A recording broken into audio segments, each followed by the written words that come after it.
Hey guys, this is Khushi and welcome back to my channel. Guys, आज मैं आप लोगों के साथ 2013 की एक साउथ कोरियन मूवी हानगुन-जू की एक्सप्लेन करूंगी। ये मूवी एक सच्ची घटना पर आधारित है। इस मूवी में हम देखेंगे कि कैसे दो लड़की को 44 लड़कों ने रेप किया था, जिस वजह से उसकी पूरी जिंदगी बदल गई। एक ऐसी लड़की के बारे में जिसका पिता एक शराबी है, जो चंद पैसों के लिए अपने खुद की बेटी को बिट्रे किया। तो चलिए मूवी की एक्सप्लेनेशन स्टार्ट करते हैं। मूवी स्टार्ट होती है और हम एक लड़की को देखते हैं जिसकी नाम थी हांगुन-जू। वो स्कूल में प्रिंसिपल के साथ और कई लोगों के सामने बैठी थी। वो उन्हें कह रही थी कि उसने कोई भी गलती नहीं की है, लेकिन कोई भी उसके बात पर यकीन ही नहीं कर रहा था। उसे स्कूल से निकाल दिया जाता है और दूसरी स्कूल में ट्रांसफर किया जाता है। उसके बाद उसकी एक स्कूल टीचर जिनका नाम था मिस्टर ली उसे दूसरी शहर में ले जाता है नए स्कूल में भर्ती करने के लिए। वो लोग एक रेस्टोरेंट में खाना खाने जाते हैं, जहाँ पर टीचर गुंजू से कहता है उन्हें पता है कि उसने कोई भी गलती नहीं किया है और वो गुंजू को ट्रायल के रिजल्ट आने तक वेट करने को बोलते हैं। मिस्टर ली उसे एक फोन देता है और किसी का फोन उठाने से भी मना करता है।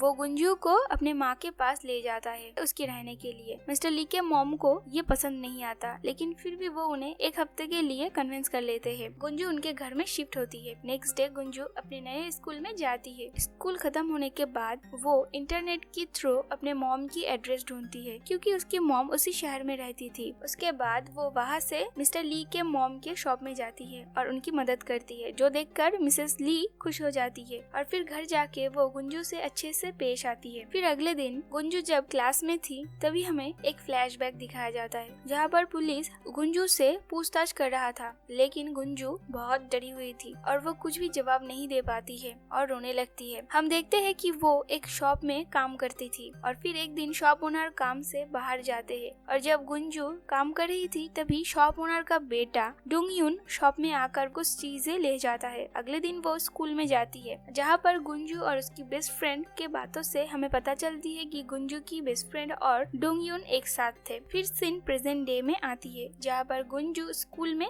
देखती है कि कई लड़कियां एक रूम में म्यूजिक रिहर्सल कर रहे थे। वो उन्हें देखकर वहाँ से चली जाती। फिर वो उसके लिए एक स्विमिंग कॉस्ट्यूम खरीदती है और स्विमिंग सीखने लगती है। एक दिन गुंजू जब अपनी स्विमिंग क्लास खत्म करके बाथरूम में खेली थी तब एक गाना गा रही थी, जो उसकी क्लासमेट यून ही वो गाना चुपके से रिकॉर्ड कर लेती है और फिर वो गुंजू को वो रिकॉर्डिंग सुनाकर कहती है कि वो बहुत अच्छी गाती है और वो उसे अपने बैंड में ज्वाइन करने की ऑफर देती है। लेकिन गुंजू गुस्सा होकर उसे वो रिकॉर्ड डिलीट करने को बोलती है। वो उससे बहुत रूडली बात करती है और फिर वो यून ही से मदद मांगती है। यून ही की मदद से गुंजू को अपने मॉम की एड्रेस मिल जाती है और वो अपने मॉम से मिलने जाती है। गुंजू अपने मॉम को देखकर बहुत खुश थी, लेकिन उसकी मॉम खुश नहीं थी। उसकी मॉम उसे कहती है कि वो उसे अपने साथ नहीं रख सकती है और उसे वहाँ से जाने को बोलती है। और फिर जाने से पहले गुंजू अपने मॉम के शॉप में आकर अपने मॉम के बॉयफ्रेंड के लिप्स पर बाइट करके वहाँ से भाग जाती है, जो कि यूनी चुपके से सब कुछ देख लेती है।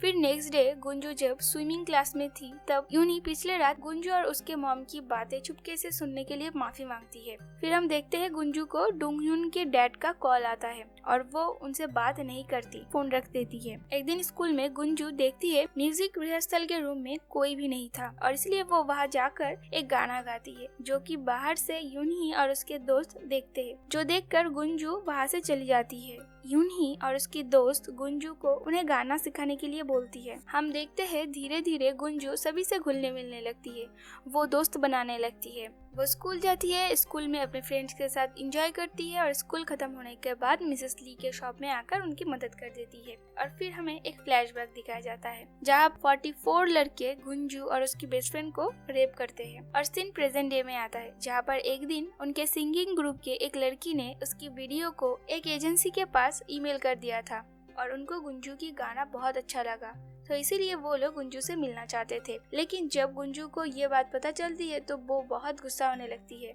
यूनी उसे कन्विंस करने की कोशिश करती है, लेकिन गुंजू नहीं मानती। फिर एक दिन गुंजू यूनी के घर उसके साथ रहने जाती है, जहाँ पर यूनी गुंजू से पूछती है कि उसकी कितनी बॉयफ्रेंड है, तो गुंजू कहती है 43, पर यूनी को वो बात मजाक लग रही थी। उसके बाद एक दिन जब वो लोग रिहर्सल कर रहे थे तभी गुंजू को अपने डैड का कॉल आता है। वो अपने डैड से मिलने जाती है, जहाँ पर उसका डैड उसे एक पेपर पर साइन करने को बोलते हैं और वो बिना पढ़े ही उस पेपर को साइन कर देती है। और फिर हमें एक फ्लैशबैक दिखाया जाता है जहाँ पर गुंजू के घर में डोंगुन ने पार्टी के लिए अपने साथ और 15 लड़के को भी लाया था। और इसी तरह से डोंगुन रोज उन्हें गुंजू के घर में लाने लगता है। और फिर एक दिन गुंजू उन्हें अपने घर से बाहर जाने को बोलती है, लेकिन सभी लड़कों का जो लीडर था मिनहू, डोनह्यून को गुंजू के सामने स्टेपलर से उसे टॉर्चर करने लगता है। गुंजू पुलिस को फोन करती है, लेकिन उनमें से एक लड़का फोन उसके हाथ से छीन लेता है और मिनहू गुंजू को एक थ्रेट करके वहाँ से चला जाता है।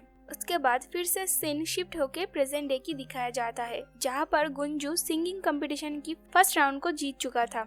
वो और उसके फ्रेंड बहुत खुश थे। और फिर स्कूल से घर जाते वक्त उसको मिस्टर ली की फोन आता है। मिस्टर ली उससे पूछते हैं कि क्या उसने कोई पेपर पर साइन किया है। गुंजू कहती है कि उसके डैड ने उसे एक पेपर दिया था जो उसने साइन किया था। मिस्टर ली कहता है कि वो पिटीशन का पेपर था जो उसने साइन किया, जो सुनकर गुंजू समझ जाती है कि उसके डैड ने भी उसके साथ बिट्रे किया। वो घर आके अपने डैड को फोन करने की कोशिश करती है, बट उनका फोन ऑफ था। उसके बाद हमें एक फ्लैशबैक दिखाया जाता है जहाँ पर गुंजू की बेस्ट फ्रेंड ने उसे एक लास्ट मैसेज भेजी थी, जो सुनकर वो उसे ढूंढने निकलती है। और रास्ते में वो देखती है कि उसके बेस्ट फ्रेंड ने एक ब्रिज से कूदकर खुदकुशी कर ली थी। और फिर सीन प्रेजेंट डे में आता है जहाँ पर यूनही और उनके दोस्तों ने मिलकर गुंजू की इंटरनेट में एक फैन पेज बनाया था ताकि उसकी पॉपुलैरिटी बढ़े और सभी को उसकी टैलेंट के बारे में पता चले, जो देखकर गुंजू बहुत गुस्सा होती है और वो उन्हें वो वीडियो को डिलीट करने बोलती है और उनमें झगड़ा भी होता है। के बाद गुंजू जब क्लास में थी तभी उन 43 लड़कों के पेरेंट्स वहाँ पर आकर उसे पिटीशन के पेपर पर साइन करने के लिए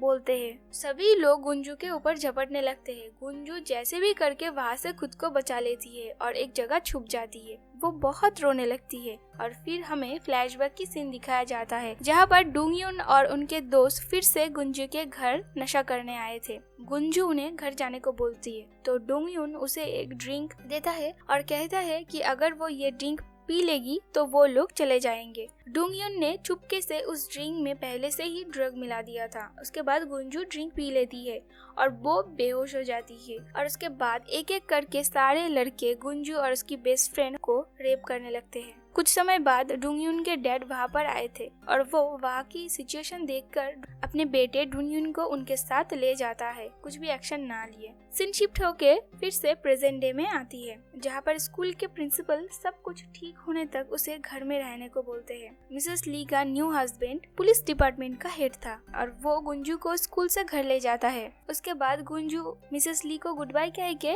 उनके घर से चली जाती है। गुंजू जब जा रही थी तब मिसेस ली का हस्बैंड उसे एक पिटीशन पर साइन करने को बोलता है जो कि डोंगह्यून के पिता ने भेजा था, लेकिन गुंजू उस पर साइन नहीं करती। हम देखते हैं गुंजू रात में एक सौना में रुकती है। वो अपने डैड को फोन करती है, लेकिन वो उसका डैड तो नशे में धुत था, तो इसीलिए उसके डैड उससे ठीक से बात नहीं कर पाती है। उसके बाद मिस्टर ली गुंजू को फोन करते हैं। मिस्टर ली गुंजू से कहता है कि बाहर सिचुएशन बहुत खराब है और गुंजू के डैड ने पैसे के लालच में आकर पिटीशन में उसका साइन चालाकी से ले लिया था, जो सुनकर गुंजू को बहुत दुख होती है, खुद को बिट्रेड फील होती है। मूवी की एंडिंग में हम देखते हैं गुंजू सभी से दूर चली जाती है और उसके पास यूनही का मैसेज आता है जहाँ पर उसने लिखा था कि जो कुछ भी हुआ है उसमें गुंजू का कोई भी गलती नहीं है। यूनही गुंजू को वापस लौटने को बोलती है और फिर हम देखते हैं गुंजू के बैग एक ब्रिज के पास था। दैट्स मीन वो ब्रिज से कूदकर खुदकुशी कर ली थी, लेकिन गुंजू नहीं मरती क्योंकि उसे शायद इस दिन का अंदाजा पहले से ही था और इसीलिए वो स्विमिंग सीखती है। एटलीस्ट 25 मीटर तक वो स्विमिंग सीखना चाहती थी। शायद वो सबके सामने खुद को मरी हुई साबित करके दूसरी शहर में जाकर नई से शुरुआत करेगी। शायद आप लोगों को ये मूवी थोड़ी सी कॉम्प्लिकेटेड लगेगा, तो मैं आप लोगों के लिए थोड़ी आसान कर देती हूँ। ये मूवी हान गुंजू का था, जो कि एक ऐसी लड़की थी जिसकी मॉम उसे छोड़कर चली गई थी और जिसके डैड एक शराबी था। गुंजू खुद के खर्चे खुद उठाती थी। वो एक शॉप में काम करती थी। उसकी एक बेस्ट फ्रेंड भी था और गुंजू जिस शॉप में काम करती थी उस शॉप ओनर के बेटे के साथ गुंजू के बेस्ट फ्रेंड रिलेशन में था और इसीलिए डोनह्यून गुंजू के घर में अपने दोस्तों के साथ रोज आता था पार्टी करने, पर गुंजू रोज रोज ये नहीं सहन कर पाता था। लेकिन गुंजू जब उनके अगेंस्ट प्रोटेस्ट करने जाती है तभी वो 44 लड़के गुंजू और उसके बेस्ट फ्रेंड को रेप करते हैं। गुंजू की बेस्ट फ्रेंड ये सदमा नहीं सह पाई थी। गुंजू की बेस्ट फ्रेंड प्रेग्नेंट थी और इसीलिए उसने खुदकुशी कर ली थी। गुंजू को भी इस दिन का डर था और इसीलिए वो इतने दिनों तक स्विमिंग सीख रही थी ताकि जब भी वो कदम उठाए वो खुद को बचा सके। गाइस, सोचते हुए भी हमें डर लगता है कि 44 लड़के ने गुंजू को रेप किया था और गुंजू का पिता वो एक बहुत ही घटिया आदमी था जो चंद पैसे के लिए अपने बेटी का सौदा कर दिया। ये थी गुंजू मूवी की एक्सप्लेनेशन। आई होप आपको मूवी की एक्सप्लेनेशन समझ आई गई होगी। अगर आपको एक्सप्लेनेशन अच्छी लगे वीडियो पे लाइक कमेंट शेयर जरूर करना एंड उसके साथ चैनल को भी सब्सक्राइब कर देना। गाइस, मिलते हैं नेक्स्ट वीडियो पर।